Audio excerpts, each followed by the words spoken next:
Добре, за внимание благодаря. Така, това е японското древно изкуство, датиращо от векове, кири-е, което в буквален превод означава изрязване на хартия.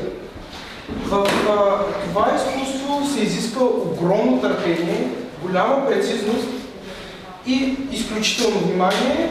Както виждате, се изрязват малки части от лист хартия, за да може да се придобие дадена форма, която репрезентира даденото чувство, което човека иска да изрази с неговата творба.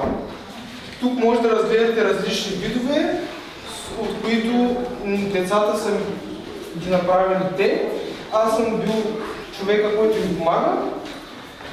И имаме и някои картини, които са леко експериментални, бих казал. Както виждате, ето тези. Опитахме се да направим леко 3D измерено, свързано с извънземната тематика. И се надявам да ви хареса, разгледайте колкото искате и ако имате въпроси, естествено питайте. Винаги съм на среща.